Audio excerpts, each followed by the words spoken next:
Timeline, 5000 ans d'histoire, Richard Fremder. Bonjour à tous.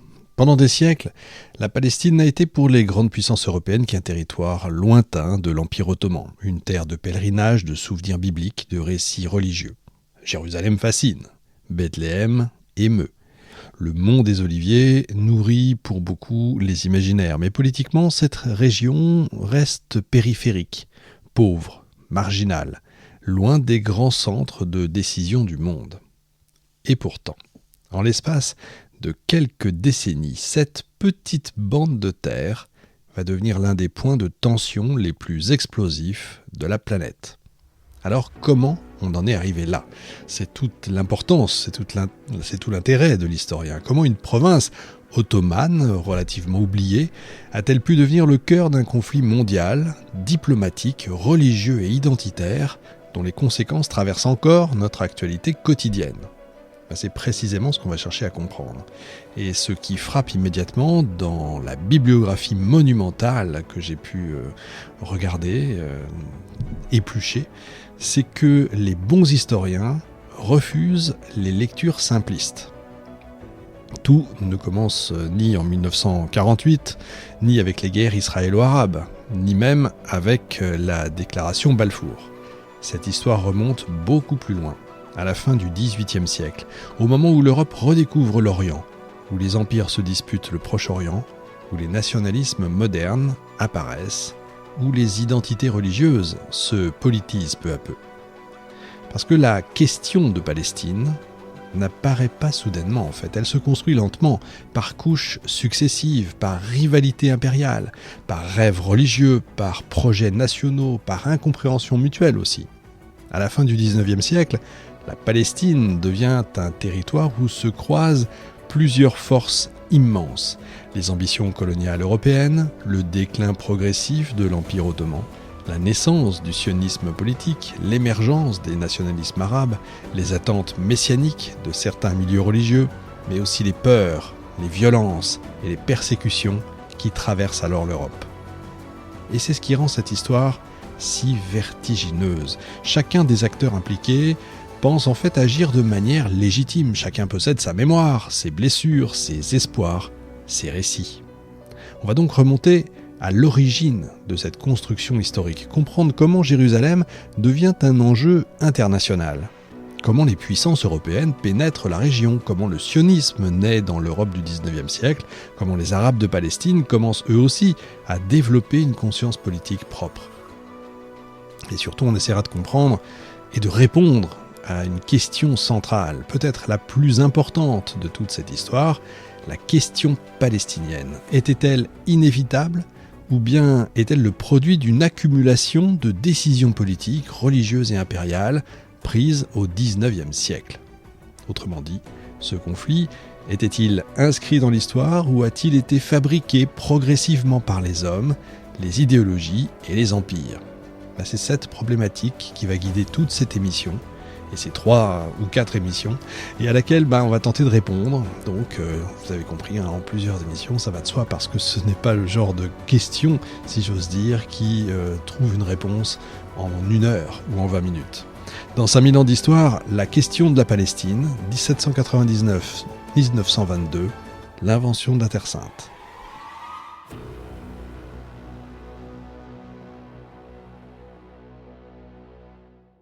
Quand on évoque aujourd'hui la Palestine, on pense immédiatement au XXe siècle, aux guerres, aux frontières, aux réfugiés, aux négociations impossibles et à ce qui s'est passé récemment. Pourtant, tout commence bien avant, et même avant le sionisme, avant les nationalismes modernes, avant la Première Guerre mondiale. Il faut en fait remonter à la fin du XVIIIe siècle, et remonter à un homme que j'imagine vous ne vous attendiez pas à entendre dans cette émission, Napoléon Bonaparte. Et oui. Et une expédition qui va profondément transformer le regard européen sur l'Orient. On est en 1798, la France révolutionnaire est engagée dans une lutte gigantesque contre la Grande-Bretagne, entre autres. Londres domine les mers. Bonaparte comprend alors qu'il ne peut peut-être pas les vaincre directement en Europe, et donc il décide de les frapper indirectement en menaçant leur route vers l'Inde. C'est l'expédition d'Égypte. Je vous synthétise la chose, évidemment, c'est pas aussi simple que ça. Mais cette campagne militaire est également une immense aventure intellectuelle.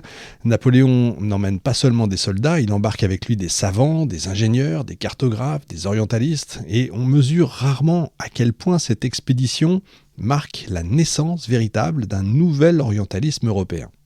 L'Orient cesse d'être seulement un lointain espace religieux ou mythique, il devient un objet scientifique, stratégique et politique. L'Égypte fascine depuis pas mal de temps, les pyramides impressionnent, les ruines antiques alimentent tous les fantasmes européens, mais très vite, l'expédition déborde. Elle déborde vers la Syrie ottomane, c'est-à-dire le Proche-Orient actuel. Et là, apparaît un espace qui jusqu'ici occupait surtout une place spirituelle dans l'imaginaire européen, la Palestine. En 1799, Bonaparte mène sa campagne vers Acre, il traverse Gaza, Jaffa, on a de magnifiques tableaux, les régions palestiniennes, et ce passage, même bref, est essentiel parce qu'il introduit la Palestine dans les calculs géopolitiques européens modernes. Jusque-là, la région n'est qu'une province secondaire de l'Empire ottoman, peu peuplée, économiquement modeste, sans autonomie politique réelle. Jérusalem d'ailleurs n'est pas une capitale importante, c'est une ville sainte, oui, mais périphérique dans les structures impériales ottomanes. Or, les Européens projettent déjà autre chose sur cette terre. Chez beaucoup d'intellectuels occidentaux, la Palestine n'est pas perçue comme une société vivante avec ses habitants réels, ses équilibres sociaux ou ses structures politiques. Elle est vue plutôt à travers la Bible, comme une terre du passé, une terre sacrée, figée dans le temps, une sorte de décor, un décor religieux. Et cette vision va avoir des conséquences, vous en doutez, immenses. Parce qu'à partir de ce moment, la Palestine devient progressivement un territoire disponible dans l'imaginaire européen. Disponible spirituellement, diplomatiquement et parfois même colonialement. Napoléon lui-même, d'ailleurs, comprend très tôt la force symbolique de cette région. Pendant la campagne, apparaît un texte célèbre dont l'authenticité, l'authenticité exacte est encore vraiment débattue, appelant les Juifs d'Orient à rejoindre les armées françaises pour, je cite, « rétablir l'ancienne Jérusalem ». Peu importe en fait que le texte ait été officiellement validé ou pas, ce qui compte, c'est qu'une idée circule déjà dans certains milieux européens. Cette idée est capitale. Utiliser la question juive dans une logique géopolitique au Proche-Orient. On est très loin du sionisme moderne, évidemment, très très loin même. Mais un élément fondamental apparaît déjà. Des Européens commencent à penser la Palestine comme un espace où pourrait se jouer un projet politique juif. Pourquoi ? Simplement parce que le XVIIIe siècle finissant voit émerger plusieurs phénomènes simultanés, un faisceau de faits, si vous voulez. D'abord, les Lumières et la Révolution française bouleversent le statut des Juifs en Europe. Dans plusieurs pays, on débat maintenant de leur émancipation. Les Juifs deviennent progressivement des citoyens, mais parallèlement, les préjugés demeurent puissants. C'est pas parce que la loi change que les idées reçues changent. Beaucoup d'Européens continuent de considérer les Juifs comme un peuple à part. Ensuite, le protestantisme évangélique britannique développe une lecture très particulière de la Bible. Certains courants pensent que le retour des Juifs sur la terre biblique pourrait annoncer l'accomplissement des prophéties. Et là encore, c'est pas encore du sionisme, mais c'est quand même un terreau intellectuel extrêmement important. Enfin, les grandes puissances européennes commencent à regarder l'Empire ottoman comme un empire affaibli, vulnérable, destiné peut-être à être démantelé un jour. La fameuse question d'Orient est née. Qu'est-ce qu'on fera des territoires ottomans quand l'empire déclinera ? La Palestine entre alors, vous voyez, lentement dans ce jeu.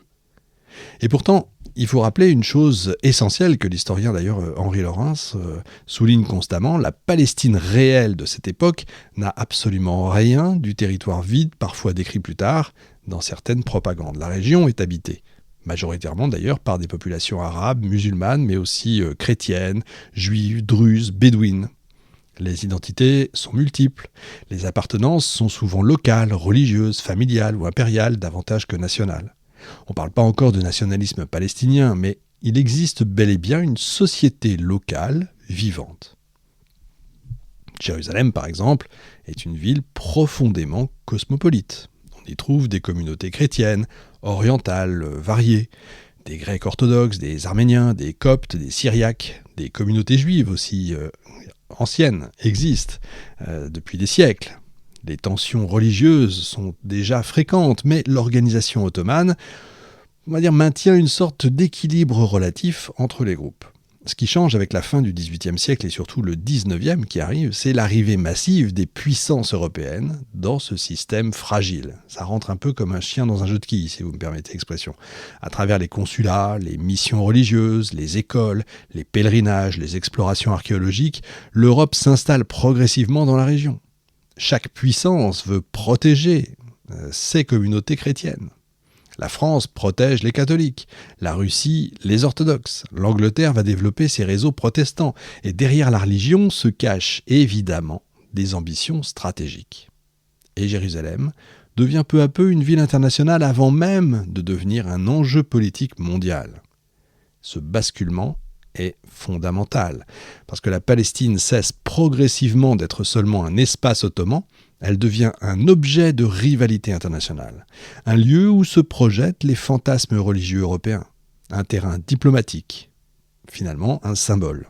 Et encore une fois, Henri Laurens, sur lequel je me suis beaucoup appuyé pour cette émission, c'est vraiment un des grands spécialistes de la question, montre très bien que c'est là que naît une contradiction majeure qui va traverser toute l'histoire ultérieure.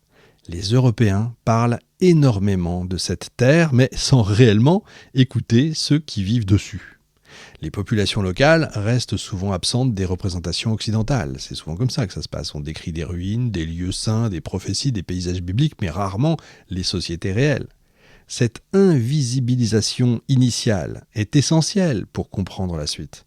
Parce que quand les grands projets politiques du XIXe siècle vont commencer à se développer sur cette terre, projets impériaux, missionnaires, nationalistes et sionistes plus tard, ils vont s'appuyer souvent sur cette idée implicite d'une Palestine totalement disponible, ouverte à la transformation, presque sans véritable sujet politique local. En réalité, le conflit futur commence peut-être déjà à ce moment-là, dans ce décalage immense entre une terre vécue par ses habitants et une terre rêvée par les puissances étrangères.